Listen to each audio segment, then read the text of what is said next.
mga kapuso, stronger friendship. Yan ang bit-bit ng dalawang PBB ex-housemates at wildcard buddies na sina Anton Vinzon at Rave Victoria mula sa bahay ni Kuya.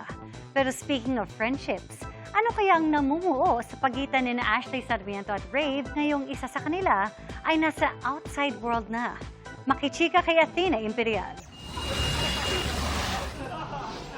70 days tumagal sa bahay ni Kuya ang PBB Celebrity Collab Edition 2.0 housemates at wildcard buddies na sina Anton Vinzon at Rave Victoria.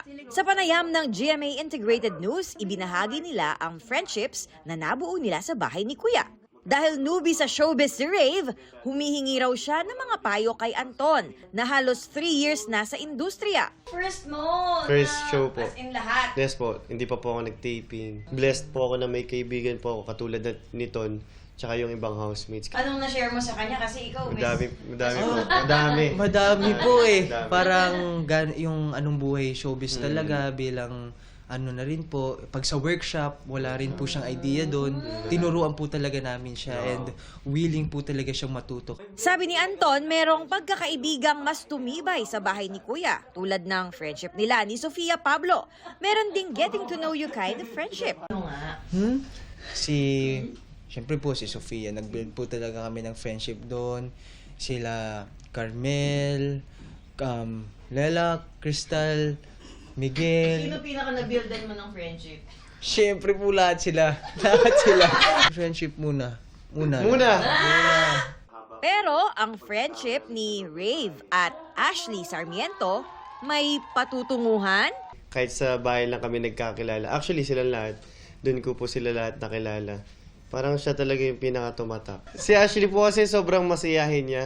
Tipong kakagising ko lang po, tumatawa na siya. Parang doon pa lang nabubuo na yung araw ko pag gano'n. Pinapatawa niya ako. Kinikilig.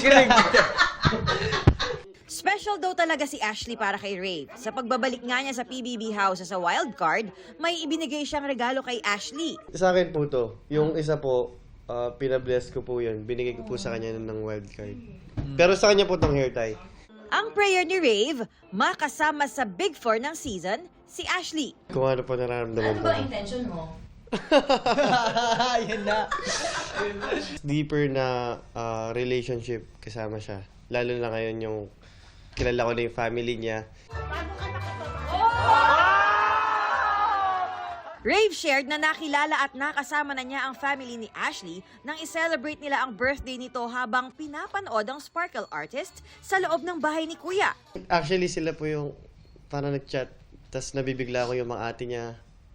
Parang tinatawag na sa akin, bunso. Siyempre po, nakakataba ng puso na ang ganda pala ng tingin din ng mga magulang niya sa akin. Like, okay naman daw. Kasi daw, inaalagaan ko po si Ashley sa loob. Pero mukhang dadaan siya sa butas ng karayom pagdating kay Benjamin Alves na gumanap na daddy ni Ashley sa GMA drama series na Akusada. Binabantayan siya ni Kuya Benjamin Alves. Oo nga po, nakita ko po eh. Gusto mo siya kausapin? Oo naman po, lahat po. Lang close ni Ashley. Athena Imperial updated sa Showbiz Happenings.